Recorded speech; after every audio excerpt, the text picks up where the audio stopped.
Hi everyone, मैं हूं अनुराग और आज हम अपना पॉडकास्ट स्टार्ट कर रहे हैं। इस पॉडकास्ट में हम बात करेंगे, जो ये पॉडकास्ट सीरीज़ है हम इसमें बात करेंगे आउटडोर्स के बारे में। हमारे पास डेली जब भी हम अपने पॉडकास्ट निकालेंगे, हमारे पास अलग अलग जो हमारे पार्टनर्स होंगे, हम उनसे बात करेंगे, उनके आउटडोर एक्सपीरियंस जानेंगे। तो आज मिस्टर निशांत थापा, जो कि आउटडोर्स में बहुत ज़्यादा टाइम इनको हो चुका है, बहुत अच्छा एक्सपीरियंस इनका है, और आज हम इनसे बात करेंगे कुछ ट्रैक्स के बारे में। और एक बार निशांत थापा, मैं चाहता हूँ आप अपना इंट्रोडक्शन दीजिए व्यूअर्स को। मेरा नाम तो आप जानते ही हैं, निशांत। मैं नैनीताल से हूँ वैसे, और अभी हम लोग देहरादून बेस्ड कंपनी है। बेसिकली हमने डिस्कवर नॉट स्टार्ट किया है कि हम लोग देख रहे हैं कि जो भी आजकल न्यू कंपनीज़ हैं, दे आर नॉट थिंकिंग कि हमको अपने अपने वाइल्ड नेचर को कैसे बचाना है। हम लोग उस पर काम कर रहे हैं। बहुत ही हम लोगों ने प्रॉब्लम फेस की है। पता है कि ऐसा कोई भी ट्रैक नहीं होगा जिसमें कोई प्रॉब्लम नहीं होगी। तुम्हारे साथ भी हुआ होगा। बिल्कुल सही बात। मतलब मैं ऐसा नहीं बोल सकता कि ये ट्रैक 100% स्मूथ गया, कि मतलब मैंने एक बार भी प्रॉब्लम फेस नहीं करी।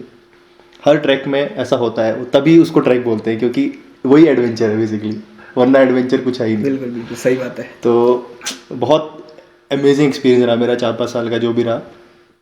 और अभी बस ये हुआ है कि मुझे पता चल जाता है कि ये प्रॉब्लम होने वाली है, तो उससे पहले ही मैं उसको फिगर आउट कर लेता हूँ। तो अभी यही तो आज हम बात करेंगे एक उत्तराखंड का एक बहुत ही चैलेंजिंग ट्रैक है, बहुत ही फेमस ट्रैक है, बाली पास ट्रैक नाम है इसका, जो कि अप्रॉक्स उसका अल्टीट्यूड जाता है 5000 मीटर्स के आसपास। तो आज हम उसके बारे में बात करेंगे और जानेंगे निशांत जी का एक्सपीरियंस क्या रहा बाली पास में। तो आप बताएंगे, स्टार्ट कहाँ से करेंगे, आप बताइए पहले बाली पास के बारे, बाली पास जो ट्रैक है इसके बारे में बताइए आप। मतलब बाली पास जो है ना, एक तो माइथोलॉजिकली आप देखेंगे ना, तो वो बहुत ही फेमस है। एक तरीके से आप सबको पता है बाली के बारे में। तो लोग बोलते हैं कि बाली जी ने उनको क्रॉस किया था, उस जगह को क्रॉस किया था, वो जो पास है। तो कुछ लोग क्या बोलते हैं उसको, जो गढ़वाल का एक एवरेस्ट भी बोलते हैं उसे। तो साउथ फेस पूरा ऐसा चढ़ने वाला है, बिल्कुल किनारे किनारे में। उसका जो फोटो है ना, मतलब बहुत क्रेजी लगता है लोगों को ना। वहाँ पे फोटो खिंचाने के लिए लोग मरते हैं, लेकिन जो ट्रैक लीडर्स होते हैं ना, वो मना करते हैं कि वहाँ पे नहीं खिंचानी फोटो, कुछ भी हो जाए। क्योंकि उसके राइट पे भी जगह नहीं है, लेफ्ट पे भी जगह नहीं है। और वो जो जोन है ना, वो एवलांच जोन में भी आता है। बहुत टाइम पे वहाँ पे एवलांच भी होता रहता है। तो मैं कह सकता हूँ कि Bali one of the challenging track है। अगर किसी को हाइट से डर है और किसी को हाइट को ओवरकम करना है, तो उसको बाली पास आना चाहिए। ओके। तो बाली पास के बारे में बता दीजिए कि बाली पास स्टार्ट कहाँ से होता है, क्या उसमें जो बीच के कैंप्स आते हैं वो कहाँ से आते हैं, स्टार्ट कहाँ पे होता है, एंड कहाँ पे होता है। बाली पास सिंपल जो पता है आपको, सांकरी एक one of the beautiful villages में आता है गढ़वाल के। और वहाँ से बहुत सारे ट्रैक होते हैं। मतलब उसमें एक सबसे फेमस ट्रैक जो है केदारघंटा, जिसमें आजकल विंटर्स में 200-300 लोग आते हैं एक बार। ये तो ऑलमोस्ट सबने सुना ही होगा केदारघंटा ट्रैक के बारे में। आप गूगल पे लिखिए बेस्ट विंटर ट्रैक, तो सबसे ऊपर केदारघंटा ट्रैक आता है। तो उसमें क्या होता है कि 3-4 ट्रैक है। केदारघंटा है, हर की दून है, रुनसारा है। तो उसमें एक और ट्रैक है बाली पास, जो सीजनल ट्रैक है, जो आपका सिर्फ मतलब प्री मानसून ही हो पाता है। पोस्ट मानसून में पॉसिबल है, बट बहुत स्नो रहती है, बहुत ठंड रहती है। तो जनरली वो प्री मानसून ही रहता है। उसका जो टाइम है, it's from May to June mid. तो जून मिड से पहले पहले वो ख़त्म हो जाता है। ओके। मैक्स टू मैक्स 15 जून को स्टार्ट होता है और उसका 21-22 तक बंद हो जाता है लास्ट। उसके बाद फिर बारिश शुरू हो जाती है, और बहुत जो उसका डिसेंट है वो बहुत स्टीप है। तो उसमें मतलब चांसेस रहते हैं कि स्लिप होने के, तो इसलिए हम कैंसिल कर देते हैं। वो स्टार्ट वही सांकरी से होता है। उसका जो सांकरी से तालुका एक विलेज है, तो वहाँ तक ड्राइव रहता है। और वहाँ से फिर हम लोग ट्रैक पे जाते हैं। तो एक्चुअल ट्रैक तालुका से स्टार्ट होता है। जो पहला ट्रैक है ना, मतलब तालुका से गंगाड़ वाला, तो उसका जो डिस्टेंस है वो 8 to 9 किलोमीटर का डिस्टेंस है। और उसमें जो हाइट है गंगाड़ की समथिंग अराउंड 8400 है। तो उसमें हमें एक्लिमेटाइज करना नहीं पड़ता है, क्योंकि आपको पता है ये 9000 के बाद ही करते हैं एक्लिमेटाइज। तो हम नॉर्मल वहाँ चिल करते हैं। तो हम लोग इवनिंग में 4 बजे तक पहुँच जाते हैं। गंगाड़ बहुत ही अच्छा विलेज है, बहुत ओल्ड विलेज है। आपको स्कल्पचर मिलेंगे। तो आप जाओगे 4 बजे, उसके बाद जो भी है आपको टी मिलेगा। आप उसके बाद बाहर घूम सकते हो, विलेज देख सकते हो, यू कैन रोम अराउंड। फिर वही है, नेक्स्ट डे हम लोग देवसू बुग्याल जाते हैं। तो देवसू बुग्याल की भी एक बहुत अच्छी एक खूबसूरती है। मतलब वो पूरा ओपन एक बुग्याल है, बट सराउंड ऐसे सर्कल में नहीं है, बिल्कुल ऐसा वर्टिकल में है, लंबा है। और वहाँ पे हम लोग को थोड़ा एक्लिमेटाइज करना पड़ता है क्योंकि वो 9000 से अबव में आता है। Okay, high altitude enter. High altitude enter होता है हमारा 111 और ठंड भी रहती है वहाँ पे। सामने उसके हर की दून की वैली दिखती है और राइट पे आपको रुनसारा की वैली दिखती है, दोनों ऐसे वैली कटती है। ओके। उसके नेक्स्ट डे हम लोग जाते हैं फिर रुनसारा ताल। तो रुनसारा ताल में भी क्या होता है कि हम लोग जब पहुँचते हैं तो हम डिसाइड करते हैं या तो कल जाएंगे या फिर आज ही जाएंगे रुनसारा ताल देखने। तो अगर कुछ लोग क्या होता है ट्रैकर्स की अगर अच्छी स्पीड होती है तो वो लोग पहुँचते हैं, देन शाम को वो लोग रुनसारा ताल देखने जाते हैं, वरना अगले दिन हम जाते हैं, देन फिर वहाँ से उडारी जाते हैं। सो जो उडारी का डिस्टेंस है, सो उडारी आपने सुना होगा एक गुफा थी, हाँ। उडारी पाली की गुफा, बट कोइंसिडेंसली वो एक्चुअल उडारी नहीं है। ओके। मतलब लोगों को ये लगता है कि वो उडारी वहाँ पे गुफा होगी, लोग ढूंढने जाते हैं, बट नहीं है वहाँ पे। वो बस उस जगह का नाम वो है। उसका नाम है उडारी। ओके। नाम कहीं ना कहीं से ड्राइव हुआ है वो, बट एक्चुअल में उडारी गुफा वहाँ पे नहीं है। हाँ, क्योंकि उत्तराखंड में जो गढ़वाल में जो केव्स होती हैं उन्हें भी ओडारी बोलते हैं, जो लोकल लैंग्वेज में मतलब ओडार एक टर्म है, बहुत सारे मतलब अलग अलग स्लैंग्स हैं सब जगह के, बट एक कॉमन टर्म है ओडार। तो वो केव से ही रिलेटेड है, तो इसलिए शायद उसका नाम ऐसा रखा गया है। तो जब हम उडारी पहुँचते हैं तो उडारी में एक्चुअल हाइट मतलब आपको हिट करती है, मतलब वो 15,000 से अबव में आता है उडारी। वहाँ पर हम जब पहुँचते हैं ना, जो रुनसारा से उडारी का डिस्टेंस है बहुत कम है, 4 आवर्स का डिस्टेंस है। ओके। 4 घंटा मतलब बहुत कम है मेरे हिसाब से। हम लोग अगर आराम से 20 बार भी रेस्ट लेंगे हम फिर भी 4 घंटे में पहुँच जाते हैं। जब हम पहुँचते हैं ना उडारी, तो उसकी जो शाम होती है ना, हमें वहाँ पे एक्लिमेटाइज करना ही होता है, इट्स मैंडेटरी। अगर आप नहीं करोगे आपको हिट होगा एमएस। ओके। तो एमएस ऐसी चीज़ है ना, अगर आप उसको इग्नोर करोगे वो आगे जाके इंक्रीज होता है, कभी डिक्रीज नहीं होता है। तो वहीं पे डिसाइड होता है कौन ऊपर जाएगा कौन नीचे जाएगा, मतलब कौन बेस कैम्प जाएगा और कौन वापस रुनसारा जाएगा। मतलब वही एक पॉइंट है जहाँ से लोग वापस आएंगे या फिर आगे जाएंगे, वहीं पे डिसाइड होगा। क्योंकि बेस कैम्प जहाँ पे है ना, ओके, वहाँ से सिर्फ 2 घंटे का पास है। अच्छा। और उसके बाद आप नीचे जाओगे, पास क्रॉस करना ही करना है, वरना अगर आप बेस कैम्प पहुँच गए, वहाँ से अगर आप वापस जाने की सोचोगे तो आपके पास 4 दिन है वापस जाने के लिए, और अगर आप क्रॉस करते हो आपके पास सिर्फ 1 दिन है। ओके। तो आप क्या डिसाइड करो, आप बोलोगे पास क्रॉस कर लेते हैं। तो हम लोग वहीं पे डिसाइड करते हैं, उडारी पे ऑक्सीजन चेक होता है, ऑक्सीजन लेवल चेक हो जाता है, कौन ठीक है कौन सही है, वहीं से डिसाइड होता है कि अब जाएगा कि नहीं जाएगा। मतलब उस टाइम पे हमें पता चल जाता है कि इस बंदे में दम है, ये जाएगा।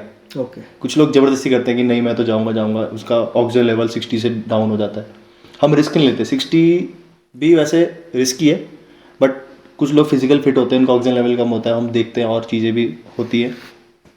तो ओडारी इज़ द प्लेस जहाँ से हमारा डिसाइड होता है मेन एक्चुअल में। फिर ओडारी का जो रीज है ना, वो बहुत फेमस रीज है, मतलब उसके 4 रीज ऐसे आते हैं, मतलब ऐसा लगता है कि यार पहुँच गए, बट वहाँ से जैसे ऊपर पहुँचते हैं फिर एक और रीज स्टार्ट हो जाता है। तो हम कहाँ पे थे?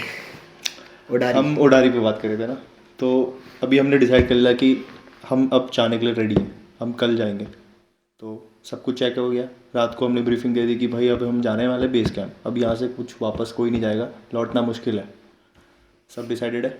देन हम नेक्स्ट डे निकलते हैं।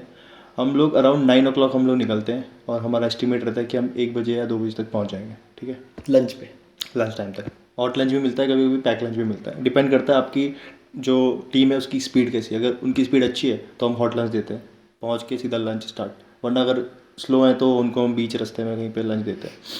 तो जो उडारी की बात कर रहा था मैं, तो हम लोग अगर मान लो उडारी से हम स्टार्ट करते हैं ना, तो जो एक्चुअल जो ट्रैक है ना वो उडारी से ही शुरू होता है। उससे पहले जितना भी स्टीप है और प्लेन है वो नॉर्मल ग्रेजुअल है, बट उडारी से ना पूरा स्टीप है, कहीं पे भी प्लेन नहीं है। और स्टीप भी ऐसा स्टीप नहीं है कि मतलब ऐसा दिखेगा, स्टीप ऐसा है सीधा। तो हम अब चढ़ते हैं, हम बोलते हैं कि चलो अब ये आ गया स्टीप। सबको पता है कि ट्रैक लीडर तो मतलब एक मोटिवेशन के लिए बोलते हैं कि हम पहुंच गए। तो वहाँ पे जो पहला रीच देखता है ना उसके ऊपर कुछ नहीं दिखता है, बोलते हैं हाँ अब यही है। तो जो एक्चुअल एक रीच आता है ना वो 20 मिनट्स का रीच है। ओके। हम पहुँचते हैं फिर एक और रीच स्टार्ट हो जाता है, ऐसे 4 रीच है वहाँ पे। तो बंदा जो मोटिवेशन है ना उसका वहीं पे मतलब पता चल जाता है कि हाँ इसमें दम है, ये हम पहुँचे फिर एक और पहुँचे फिर एक और पहुँचे, ऐसे करके। ऐसा ही सेम रीज मैंने देखा है पांगरचूला पीक में। पांगरचूला पीक में 5 रीजेस आते हैं, हाँ। एक पॉइंट पे आए फिर आगे आगे आगे, बट वो ऐसा है कि वो लास्ट पॉइंट होता है आपका, उससे आगे फिर आपको वापस ही आना है। पांगरचूला मैंने एक चीज़ देखी थी कि वहाँ पे ना सामने पीक दिख रही होती कि हाँ इसमें पहुँचना इसमें पहुँचा है, बट बारी पास में ऐसा कुछ नहीं है। ओके। कि आप चढ़ रहे हो और उसमें भी जो रीच है ना बिल्कुल स्टीप रीच है, साइड में कुछ नहीं है, लेफ्ट में कुछ नहीं, राइट में कुछ नहीं है, आपको बस चढ़ना है बिल्कुल रिदम में। अगर आप रुक गए पीछे मतलब लाइन लग जाएगी, क्योंकि बंदा क्रॉस नहीं कर सकता आपको। तो वहाँ पे हम लोग को देखना पड़ता है कि जो सबसे स्लो है उसको सबसे आगे रखो, जो सबसे फास्ट चलता है उसको पीछे रखो ताकि सब एक रिदम में चले। तो हम जब जाते हैं बेस कैंप पहुँच गए, तो बेस कैंप जब हम पहुँच जाते हैं ना, वहाँ पे भी हमें एक्लिमेटाइज करना पड़ता है क्योंकि वो भी 5000 मतलब 15,000 समथिंग में है, 15,000 फीट पे। तो हम जब पहुँच जाते हैं 2 और 3 के अराउंड, फिर उसके बाद हमारा हॉट लंच जो भी लंच होता है, तो मैक्स टू मैक्स हम लोग कोशिश करते हैं कि बाई 6 और 7 हम लोग डिनर दे दें। उसके बाद हमें सोना होता है क्योंकि हमें अर्ली मॉर्निंग हमें जाना होता है। तो कुछ लोग का क्या होता है, जो अदर कंपनीज़ हैं वो लोग स्टार्ट करते हैं समथिंग अराउंड 5 और 6, बट मेरा क्या है एक्चुअल में मैं स्टार्ट करता हूँ 3 o'clock। Okay, early early morning, क्योंकि मैंने ऐसा देखा था कि वहाँ पे ना जो एवलांच जोन है ना, वो अगर हार्ड रहेगा ना हम लोग के लिए ईजी होगा जाना, हाँ, वो फिर ट्रिगर नहीं होता है। ट्रिगर नहीं होता है। तो हम लोग 3 o'clock स्टार्ट करते हैं। तो उसके लिए हमें फिर बहुत प्रिपरेशन करनी पड़ती है, ब्रीफिंग में टाइट ब्रीफिंग करनी पड़ती है कि हमें उठना ही उठना है और जाना है। और इसके बिहाइंड द सीन आपको पता है इतना काम होता है ना कि कुक को 1 बजे उठना पड़ता है या 12 बजे उठ के बनाना पड़ता है। हमारे जो पोर्टर्स उनको रेडी रहना पड़ता है, पूरा कैंप हम पूरा उठा के अगले पास क्रॉस करने वाले हैं। तो सबको मतलब एक मैनेजमेंट रखता है। ट्रैकर्स को कुछ नहीं पता होता है कि भाई क्या हो रहा है, यही मैनेजमेंट है। हाँ, उन्हें बैक एंड स्टोरी कुछ नहीं पता वो नहीं बस रहता है। एंजॉय वो लोग करना है सोचते हैं वहाँ कि पे, हाँ। ये लोग कुछ नहीं कर रहे हैं हमारे लिए, बट उनको पता नहीं कि क्या क्या इसके पीछे कहानियाँ हैं। तो अगर हम 3 बजे उठते हैं तो वही 2 घंटे का मैंने एस्टिमेट बताया था, तो हम 2 घंटे में पहुंच जाते हैं वहाँ पे। तो जो पास है ना, मतलब वहाँ पहुँचना भी एक मतलब एक जर्नी है। मतलब जो 2 घंटे है ना, आपको लगेगा कि यार ये 2 घंटे, बट अमेजिंग है। आप जब चढ़ते हो, स्टार्टिंग पूरा स्नो है, पास में ही आपका जो बेस कैंप है वो स्नो के ऊपर रहता है, ठीक है। तो आप स्नो में चढ़ते हो, स्पाइक्स रहते हैं आपके पास, गेटर्स रहते हैं, क्रॉस करते हो तो एक शोल्डर आता है। पहला जो स्टॉप है ना वो शोल्डर पे ही रहता है। ओके। शोल्डर पे आप गए, वहाँ पे आपने रेस्ट किया, पानी पिया। उसके बाद जो रीज आती है ना, वो सबसे टफ रीज है। आप जब रीज में चढ़ते हो तो उसमें भी 2 टाइप की रीज आती है। नॉर्मल एक स्ट्रेट रीज आती है, फिर एक हल्का सा इंक्लाइन आता है।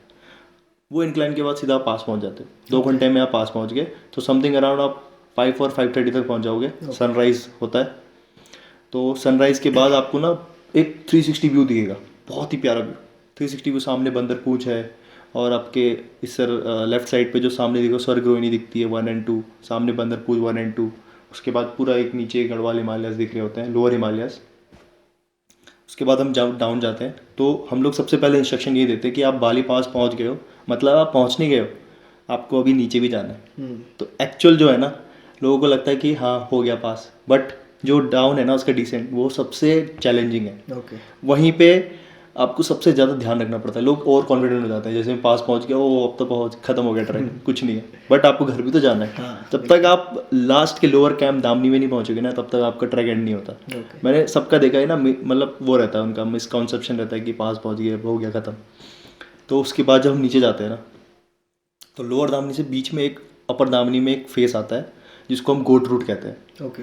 तो मैं आपको चैलेंज करता हूँ, आप ना एक वीडियो देखना गोट रूट की यूट्यूब में। बहुत ही एक क्लियर वीडियो नहीं मिलेगी आपको कि हाँ प्रॉपर वीडियो बनाई, क्योंकि वहाँ पे ना आप कैमरा पकड़ना भी डरोगे, ओके। क्योंकि वो इतना स्टीप है ना, आप अपने आप को बचाओगे ये कि वीडियो बनाओगे। तो वहाँ पर भी वैसे इंस्ट्रक्शन मिले जाते हैं कि आपको यहाँ पर वीडियोग्राफी नहीं करनी है, क्योंकि अगर आप वीडियो पे ध्यान दोगे आप अपने आप पे ध्यान नहीं दे पाओगे। और कुछ कंपनीज क्या करती है, रोप भी फिक्स करती है ताकि आप रोप के सहारे जा सको। और वैसे वो अच्छा आइडिया है रोप के साथ। अगर आप रोप नहीं लगाओगे तो आपका कॉन्फिडेंस उतना बूस्ट नहीं होगा, आप डरोगे जाने से। तो वो गोट रूट भी इंपॉर्टेंट है। वो गोट रूट अगर आपका क्रॉस हो जाता है ना, उसके बाद मतलब आपका 99% ट्रैक खत्म हो जाएगा। उस गोट रूट के बाद आप दामनी जाओगे, रिलैक्स करोगे। उसके बाद फिर बाली पास का सबसे बेस्ट चीज़ पता है क्या लगती है मुझे, वहाँ पे यमुनोत्री आपको पता ही है ना, यमुनोत्री। तो वहाँ पे गर्म कुंड है। तो अगर आप या तो वहाँ पहुँच के अगर आप अर्ली मॉर्निंग मतलब डे टाइम में पहुँचते हो तो उसके बाद आप वहाँ जा सकते हो यमुनोत्री में, एक मतलब हॉट स्प्रिंग में जाके मतलब रिलैक्स करके, या फिर अगले दिन आप जा सकते हो। यमुनोत्री के दर्शन भी हो जाते हैं। तो basically it's a complete track. मतलब मेरे लिए वो एक जर्नी है जिसमें आपका एक आपने चैलेंज भी फेस किया है, रिलैक्स भी किया है, उसके बाद आप यमुनोत्री जाते हो, आप दर्शन भी कर रहे हो। मतलब एक तरीके से बहुत कंप्लीट ट्रैक है। ठीक है, तो ये तो रही जर्नी। अब मैं जानना चाहूँगा आपके कुछ जो कि सबसे अच्छे मोमेंट्स है ट्रैक्स के, या फिर और जो कि सबसे चैलेंजिंग मोमेंट्स है ट्रैक के? एक दो मोमेंट्स हमेशा ही होते हैं हर ट्रैक पे, कहीं पे आए हम जाएं तो ऐसा होता है कि कुछ बहुत अच्छे मोमेंट्स होते हैं जो आप 4-5 बार वहाँ पे जा रहे हो, आपको बहुत मज़ा आया उस वो चीज़ में, और कुछ ऐसे मोमेंट्स होते हैं जो आप कभी नहीं भूलोगे, बहुत ही ज़्यादा चैलेंजिंग होते हैं। तो उनके बारे में कुछ बताइए। फनी मोमेंट, फनी मोमेंट और चैलेंजिंग फनी, मतलब एक अच्छे मोमेंट ये बता सकता हूँ कि जो मेरे आज तक का एक्सपीरियंस रहा है ट्रैक्स पे जिसमें मैंने लीड किया है, जो बाली पास है ना, मुझे सबसे ज़्यादा टाइम मिला है उसमें लोगों से इंटरेक्ट करने का, क्योंकि ये जो बाली पास का ट्रैक है ना, इसकी journey max to max 6 to 7 hours की रहती है। तो हम लोग जब कैंप पहुँचते हैं तो हम लोग के पास सबसे ज़्यादा इसी ट्रैक में टाइम होता है कि हम ट्रैकर्स के साथ अपना मतलब इंटरेक्शन रखे, बॉन्डिंग करें, गेम्स खेले। तो सबसे ज़्यादा जो मैंने गेम्स खेले हैं ना, बाली पास में खेले हैं, और लोगों ने ही मुझे सिखाए हैं। जो ट्रैकर्स आते हैं ना, वो लोग ही सिखाते हैं मुझे गेम्स। तो हमारा फेमस गेम आपको पता है, माफिया है, वो सबसे ज़्यादा खेला है हमने इस गेम में। और बहुत सारे गेम्स खेले हैं। तो ये मेरे को बहुत अच्छा लगा इस ट्रैक में कि आपको टाइम मिलता है, बाकी और ट्रैक्स में बिल्कुल टाइम नहीं मिलता। आप 8 घंटे 9 घंटे चलते रहते हो, पहुँचते हो, थक जाते हो, स्नैक्स खाते हो, डिनर करते हो, फिर सो जाते हो। इसमें बहुत टाइम मिलता है। तो इसका जर्नी उतना लॉन्ग नहीं है बट चैलेंजिंग है, ठीक है। और वर्स्ट बोले तो मतलब इसका रेशियो जो मैंने देखा है, इसका रेशियो समथिंग 4:10 वाला है। मतलब 10 में से 4 लोगों को AMS हिट होता है ओके। हमेशा, बट इतना सीवियर हिट नहीं होता। मतलब उनका ऑक्सीजन डाउन होता है, 70 से नीचे जाता है, 75 रहता है कभी कभी, और कभी कभी 65 भी रहता है। पहाड़ों में कितना, जो जैसे हम सी लेवल पे होते हैं तो अल्टीट्यूड जो कि SpO2 होता है, जो हमारे ब्लड ऑक्सीजन लेवल होता है, वो 98-99 को नॉर्मल माना जाता है। तो पहाड़ों में कितना होता है नॉर्मल? वैसे नॉर्मल में जो मतलब ऐसा है जो मतलब इसको ठीक माना जाएगा। 85-86 is the normal, Okay. I think. 85 से 79 और 78 तक इट्स वेरी नॉर्मल। 75 से अगर नीचे जा रहा है ना, हमको उसको चेक करना पड़ेगा। ओके। मतलब उसका एवरी आवर उसकी क्या हरकतें हैं, मतलब उसका क्या मतलब रिस्पॉन्स आ रहा है, हमें चेक करना पड़ेगा। 75 से नीचे थोड़ा है कि हमें चेक करना चाहिए। मतलब जो सबसे ज़्यादा चैलेंज मुझे लगता है, वो चैलेंज ना ज़्यादातर ट्रैकर की तरफ से ही आता है। मतलब क्या होता है कि हर ट्रैक पे हम लोग पैक लंच देते हैं।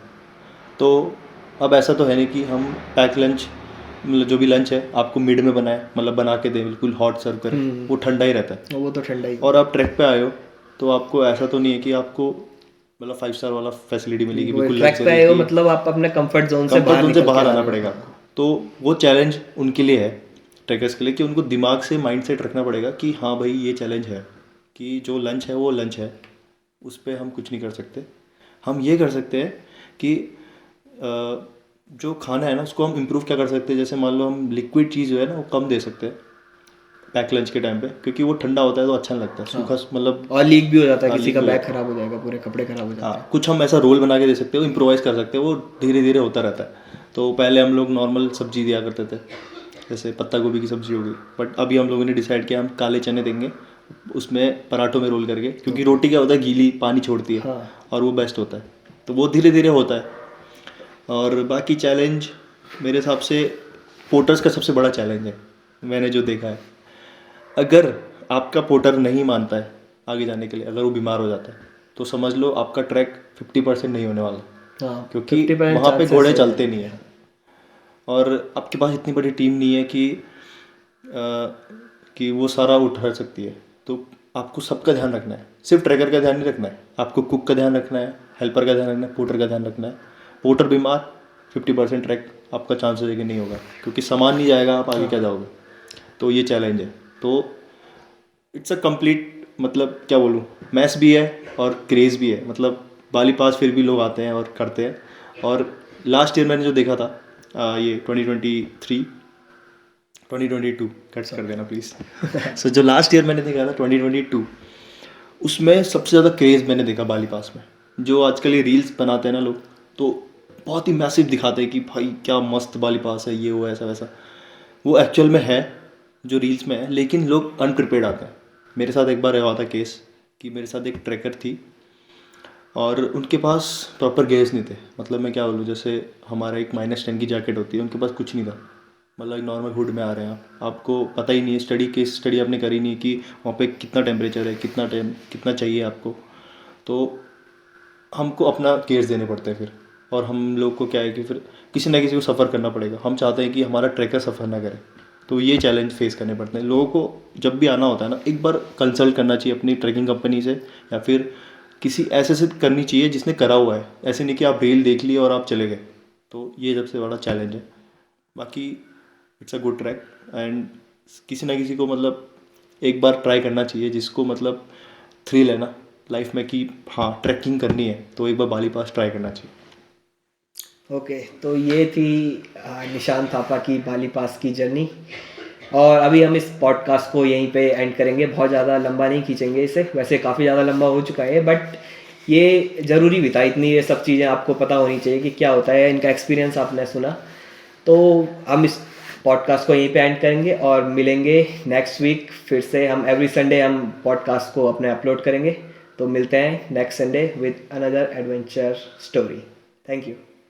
एक और तो अगर आप लोगों को ये पॉडकास्ट पसंद आया है और आप चाहते हैं कि हम आगे ऐसे ही पॉडकास्ट बनाते रहें, तो आप कमेंट बॉक्स में लिखिए कौन से ट्रैक के बारे में या कौन सा एक्सपीडिशन जो आप करना चाहते हैं या फिर आपने सुना है उसके बारे में, तो उसके बारे में हम इस पे अपना पॉडकास्ट निकालें। तो हम उस हिसाब से जो हमारे पार्टनर होंगे यहाँ पे, जो स्पीकर होंगे, हम उस हिसाब से बुलाएंगे। बहुत सारे हमारे पहचान में, क्योंकि माउंटेनरी कम्युनिटी काफ़ी बड़ी है, मतलब उतनी बड़ी नहीं है बट इतनी है कि आपको हर चीज़ के बारे में पता हो जाता है कहीं ना कहीं से।